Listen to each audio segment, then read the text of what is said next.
ಹರಿ ಓಂ ಎಲ್ಲರಿಗೂ. ಎಲ್ಲರೂ ಚೆನ್ನಾಗಿದ್ದೀರಾ ಅಂತ ಅಂದ್ಕೊಂಡಿದ್ದೀನಿ. ಇವತ್ತಿಂದ ನಾನು ನಿಮಗೆ ಕೇಶವನಾಮ ಅಂತ ನಾನು ಹೇಳ್ಕೊಡ್ತಾ ಹೋಗ್ತೀನಿ. ಎರಡೆರಡೆ ಹೇಳ್ಕೊಡ್ತಾ ಹೋಗ್ತೀನಿ. ಆಗ ನಿಮಗೆ ಕಲೀಲಿಕ್ಕೆ ಈಸಿ ಆಗುತ್ತೆ. ಈಗ ಮೊದಲನೇದು ಕಲ್ತ್ಕೊಳ್ಳೋಣ.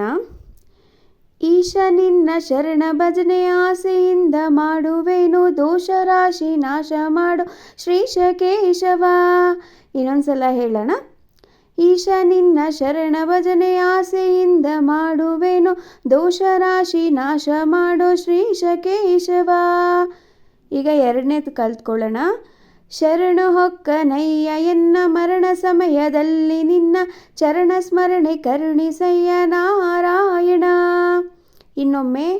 ಶರಣು ಹೊಕ್ಕನಯ್ಯ ಎನ್ನ ಮರಣ ಸಮಯದಲ್ಲಿ ನಿನ್ನ ಚರಣ ಸ್ಮರಣೆ ಕರುಣಿಸಯ್ಯ ನಾರಾಯಣ. ಇದು ಕೇಶವನಾಮ ಏನಕ್ಕೆ ಹೇಳ್ಕೊಳ್ಳೋದು ಅಂತಂದರೆ, ಇದು ಹರಿನಾಮ. ಇದು ಅಂದರೆ ನಾವು ಏನೇ ಆದರೂ ಕೂಡ ನಾರಾಯಣ ನಿನ್ನ ಬಿಡಲ್ಲ, ನಿನ್ನ ಒಂದು ಕೃಪೆ ನಮ್ಮ ಮೇಲೆ ಇರಬೇಕು.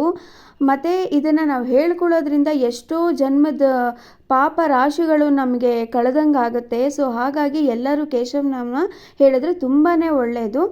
ಅದಕ್ಕೋಸ್ಕರ ನಾನು ನಿಮಗೆ ಈ ಕೇಶವನಾಮನ ಪ್ರತಿ ವಿಡಿಯೋದಲ್ಲಿ ಅಥವಾ ಪ್ರತಿ ಶಾರ್ಟ್ಸಲ್ಲಿ ನಾನು ನಿಮಗೆ ಎರಡೆರಡೆ ಕಳಿಸ್ಕೊಡ್ತಾ ಹೋಗ್ತೀನಿ. ಓಕೆನಾ? ಮತ್ತು ಇನ್ನು ಎರಡು ಶ್ಲೋಕಗಳನ್ನ ನಾನು ಮತ್ತೆ ನೆಕ್ಸ್ಟ್ ಶಾರ್ಟ್ಸಲ್ಲಿ ನಾನು ಹೇಳ್ಕೊಡ್ತೀನಿ. ಹರಿ ಓಂ ಎಲ್ಲರಿಗೂ. ವೈಕುಂಠ ಏಕಾದಶಿ ಪ್ರಯುಕ್ತ ಇದನ್ನು ನಾನು ಶುರು ಮಾಡಿದ್ದೀನಿ. ಹರಿನಾಮದಿಂದನೇ ಅಂದರೆ ಕೇಶವನಾಮನಿಂದನೇ ಶುರು ಮಾಡಿದ್ದೀನಿ. ಬನ್ನಿ ಎಲ್ಲರೂ ಕಲಿಯೋಣ. ಹರೇ ಶ್ರೀನಿವಾಸ.